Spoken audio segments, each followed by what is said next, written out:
Alright, guys, here's episode 8. Um, Sorry for the attire. I was, doing some stuff, doing hood rat shit. Um, and today's episode is, it's kind of a serious topic. This one's dedicated to, some of the friends I lost along the way, getting to where I am now.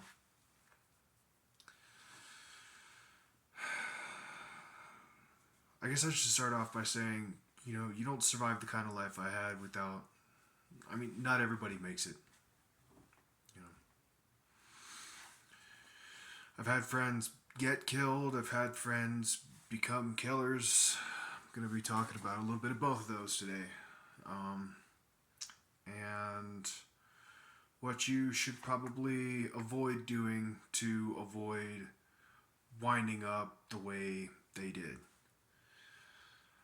So, this isn't going to be in perfect chronological order because this all took place over the course of 10 years.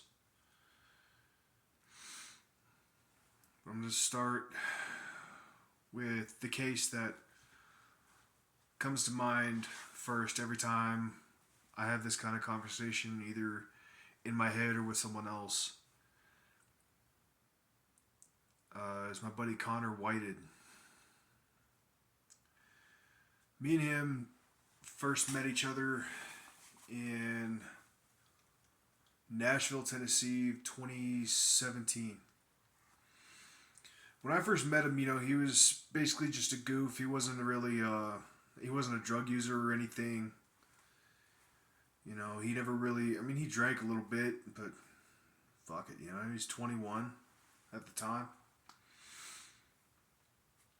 Eventually, I moved to California from Nashville. He stayed behind, living either by himself or with some other people. Depending on what his situation was at the time. But eventually, I talked him into coming up to California, where I was at, up in Eureka. At the time, there was this other guy who will become important in this story. I think he was 52 years old. His name was Brett Keeling. And if I forget to link these stories in the description, I'm sorry. My memory's my short term memory is not what it used to be. But over the course of time, like knowing him, Brett, he had started to he kind of lost touch with reality for a bit. I don't know like what he was using, or if he had just, I don't know if he had just lost his mind somewhere along the way. But eventually he got to the point where I couldn't even hang with him. You know, he he had to find a way to take offense to everything.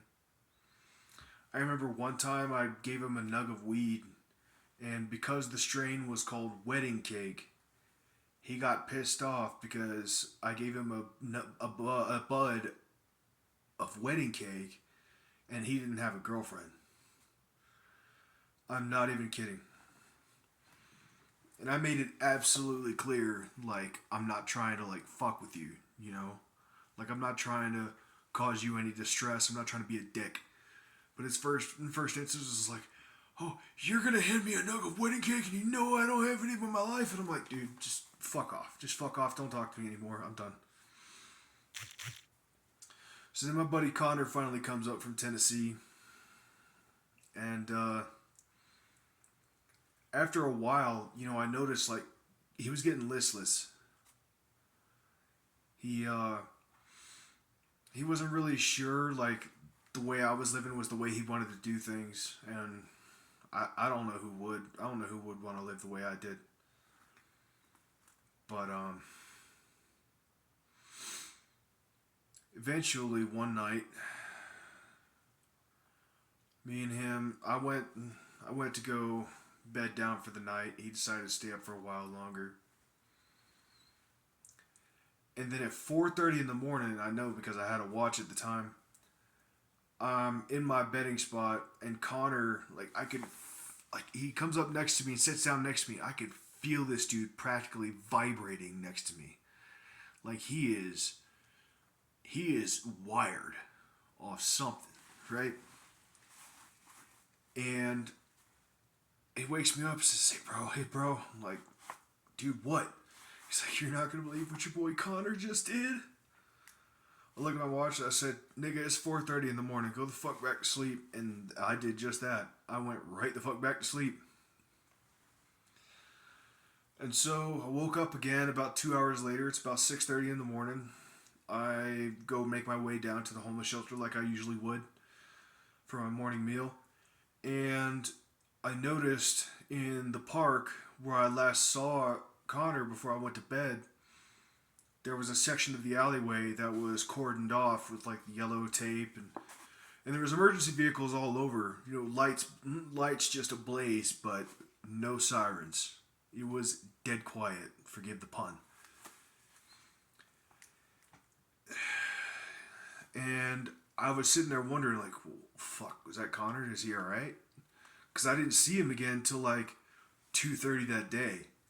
And when I finally saw him again, he was like just slumped over against the wall of this Texaco or the Exxon. It was one of the gas stations over on M Street in Eureka. And I remember he had his shoes off. He was barefooted, and he was just kind of just slumped up against the side of this gas station. And so I met up with him. I was like, dude, you okay, bro? What the fuck's wrong with you? You know, are you like, you hurt or something? Like, what happened? And he proceeded to tell me that after me and him separated that night, when I went to bed, he told me that this dude that I knew to be a pedophile, like I knew he was a pedophile. Like everybody knew this guy was, he was fucked in the head, and he was, you know, he's on an ankle monitor for messing with kids. California, right? But this guy had given him a drink. And Connor said he thinks it was laced with acid. Because like I know personally he had never done hallucinogens up to that point. He had never done mushrooms. He had never done acid. He had never done none of that shit. And he said after he drank that drink that the guy gave him, he said, and I quote, "It looked like the world turned into a lion's head which swallowed me alive." So, from what I understand, based on what I can interpret from what he said, there must have been like a lot of hallucinogens in whatever the fuck it was that the bro passed him. And this next part's kind of rough.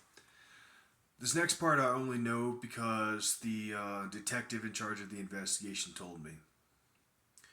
He said, according to surveillance footage in the alleyway where the incident took place, Brett Keeling had walked up to Connor and insulted him, you know, was just giving him this and, you know, pointing at his chest and, you know, and mind you, Connor's bigger than me, okay? I'm 5'10", 260. Connor is 6'2", fucking near 300, just swole as all fuck, okay? Especially now after he's been in prison a while. But, you know, and so Connor's like literally not even there. So Brett's just laying into him. And then Connor picks up a tree limb or like a branch or something. Brett runs up at him one time. And he just brings that tree limb right across the side of his head. Knocks him down. And according to the officer, the surveillance footage showed Brett getting up one more time and taking one more run at him. And then, same thing again. And then eventually, like after that second smack, he just stopped coming back. He just laid there, you know, with that snore that knocked out people give you. And what had happened was he had gotten brain damage from those whacks with that tree limb, and his brain started hemorrhaging, and he passed away 12 days later in the hospital. So a few weeks later, I'm hanging out with Connor at that same park, that same little park right there in the middle of town. That little courtyard, Fireman's Memorial, whatever you want to call it. And I just finished smoking a bowl of weed with him. And then cops roll up on us, both sides, kind of sandwiching us together. And one cop is telling me, it's like, you, move over here. Is this your stuff? Okay, take it with you. You go over here. You go this way. And then, so I do so. I'm like, okay, fuck, I ain't trying to get shot. I'm just smoking weed. Like, what the fuck do you want from me? And they moved to my buddy Connor. Says, are you Connor Whited? Yes, sir. He's respectful. You know what I'm saying? He's not being a dick. He's not being belligerent. He's not, none of that. Just as polite a white man as you can be. And I see them putting him in cuffs, telling him he's under arrest for second-degree murder.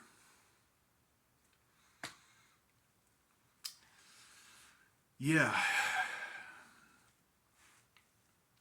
I still remember exactly what part of exactly which alleyway Brett Keeling essentially died in. I say essentially died because, his life didn't go on for but 12 more days. And even then, he was in a comatose state in the hospital. So his life essentially ended that night. To this day, I can go back to Eureka, California. I could take any one of y'all there and I could show you the exact spot. I still remember the day after the initial attack. I still remember seeing a little bit of blood in the alleyway. And this was thick blood. You know what I mean? I don't mean clotted. I mean thick, like the kind of thick blood that comes out of some place that's really important where you need to keep that blood in, if you get my drift.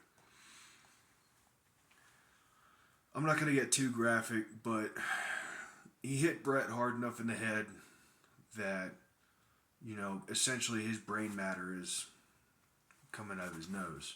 So he clocked him pretty good.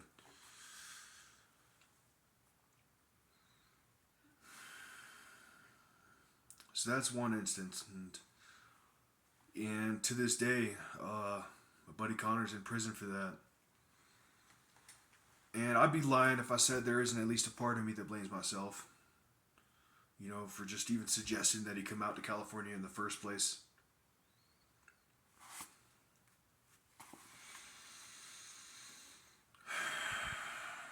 Because if I didn't tell him to come on out here and tell him he was going to have a grand old time and everything's going to be cool, and, maybe he would have stayed and got another job in Tennessee and probably done well for himself.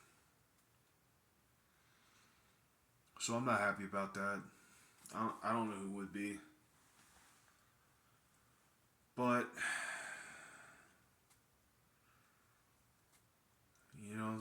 that's how that went down. And every day I think about it and I wish it didn't go that way.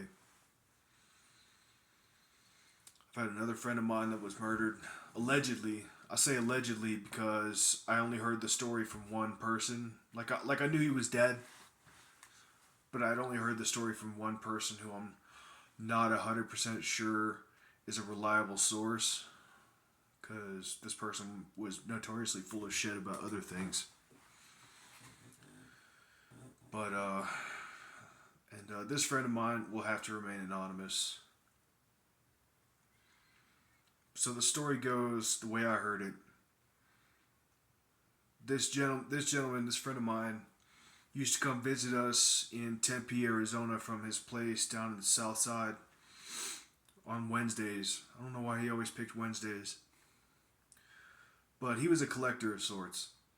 And one of my favorite things that he would always bring, like once a week, were knives. He'd always bring like cleavers, kitchen knives, meat hooks, shit like that. because we're just a couple of homeless juggalos on the street. We've got people after us just for being homeless. So it paid to have a couple of sharp objects on you. For example, like just how I got 2 knives on me right now. Back then, I had 2 cleavers tucked into the front of my waistband. Like a 3-foot zombie killer machete on my hip. And then I'd fastened a bike chain into a whip by doubling up one end and wrapping it in electric tape. Excuse me. And then I would hang it out of the back of my belt, so it would kind of hang down like a rat's tail, which was kind of fitting because when you were a homeless juggalo in that time, in that place, you were known as a mill rat because you were on Mill Avenue, where there was an old flour mill, grain mill. And some of us used to have to sleep in that. So yeah, but no, I got those things from him. And I spent plenty of time hanging out with him. I'd been to his place. I developed a rapport with him. And then I had to leave for a couple of years because who the fuck wants to stay homeless in Arizona? And allegedly, one of the other individuals who had become homeless at that time, or had been, I don't know how long he'd been out there. Because it had been some years since I left, but when I came back, one of these other individuals had allegedly bludgeoned my friend to death. The story I heard was that he had to be identified by his tattoos. The person who allegedly did it was still out on the streets at the time, which made no fucking sense to me. Still doesn't.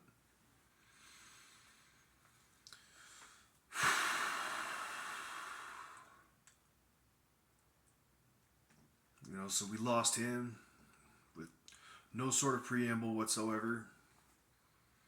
Just got beat to death in a fucking storm drain.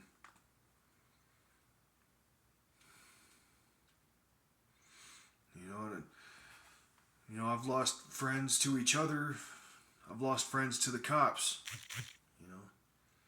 There's another buddy of mine in Arizona who went by, he never told me his real name, but we all knew him as Mad Rock. A black guy. And we were really cool, you know what I'm saying? We had a lot of the same taste in music. We both listened to Rammstein, fucking Rise Against and stuff. He was like, he was that kind of rocker, So we got along in that front. We had a lot in common. But one day, unfortunately, this incident is on video. It's on body cam. So the cops were coming to make contact with Mad Rock at the Tempe Beach Park. And obviously he doesn't want to go with them. So he starts making his way towards the water.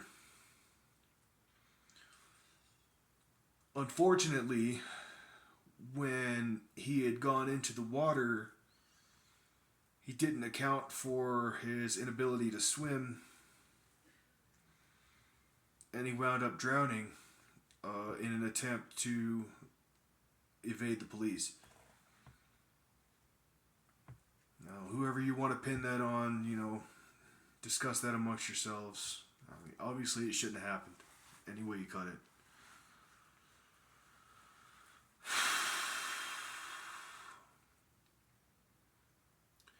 And there's a memorial plaque at the spot where he passed away to this day.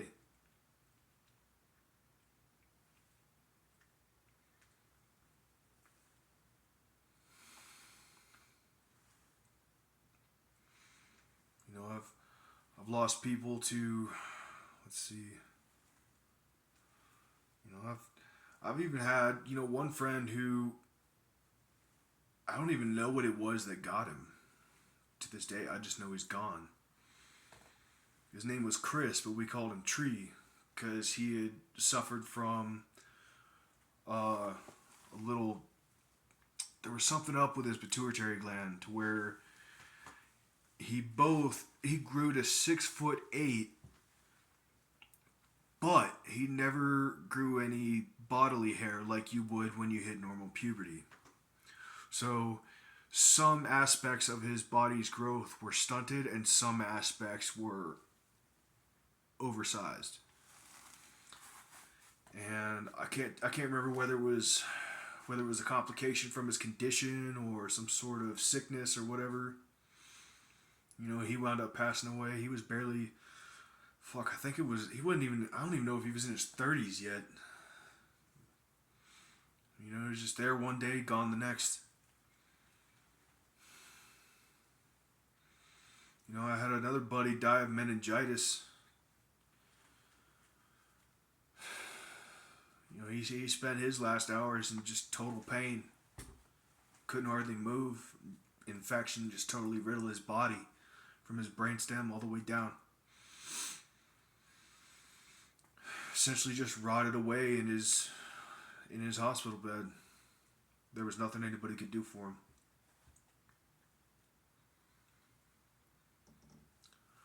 The point I'm trying to get across with all these stories is that there's nothing glamorous or cool or even respectable about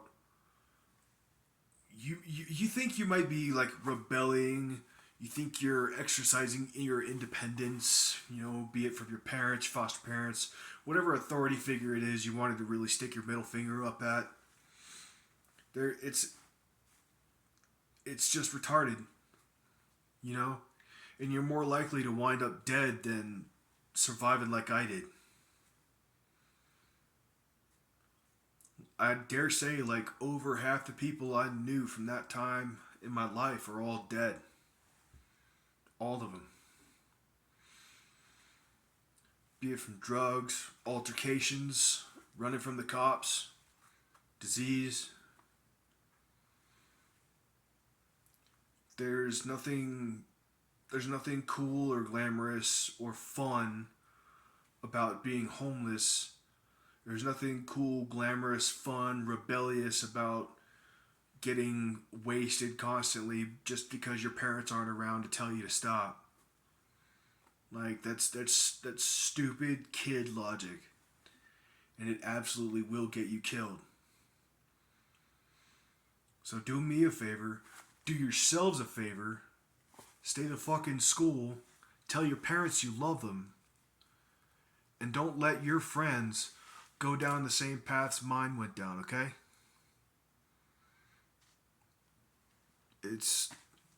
I can only tell you it's not worth it in so many different ways, okay? Like eventually you gotta understand there's nothing to be gained from this. You're better off going to college and living a vanilla life so that you don't have any fucking PTSD that you gotta worry about coming out on your kids. You don't have to worry about having a flashback in front of your wife and only being able to see, dead people's faces when you try to go to sleep at night. There's nothing cool about putting your family through that. You're not going to gain anything from it. Nobody's going to gain anything from you. You're not going to be able to function properly in a society. That's just not what happens. People fucking die from this. So if I have to be your negative example of what not to do, go ahead, cool. Put a microscope on me, I'll tell you all about it. So if you have like this young person in your life who is feeling a little froggy, tell them instead of doing what I did, anything that I ever did, they should just save up money for their own apartment and get the fuck out of town and just go someplace else where you don't have to worry about your asshole parents if that's what you're so worked up about. Okay? Cause like I told y'all in my first video, like it doesn't matter if you're homeless. There are still people who are willing and able to put hits out on someone and try to kill them. Okay? You know, I've done private bodyguard work, you know, for this one girl whose ex-boyfriend was threatening her. And that was before I even had any of this. I was just big, you know. I've done bodyguard work. I was like y'all saw in my first video, I was contracted to kill. Didn't do it, thankfully. And honestly, like as an aside, if you ever meet that motherfucker that tried to hire me to kill that girl, it's like, dude, it's amazing he can get anybody to do anything for him. Total waste of space. Bottom line, drugs are bad. Homelessness isn't cool. You're not edgy or rebellious. You're just a dick. Okay? You're just an angsty teen. All right? When you go out there into the world amongst people who legitimately don't care whether you live or die, and in fact, they might just kill you for entertainment or a fix, or if they think you've got some money on you, your life doesn't mean anything to those people. The people you love don't mean shit to them. The things you value in this world don't count for anything amongst those types. There is nothing you can say or that you can do that would make living that kind of life worth it. You couldn't pay me to live that life again. Alright? But I'll tell you what. If shit ever hits the fan, you know, society collapses, okay, cool. Come find a guy like me. Alright? Because I've seen it all before.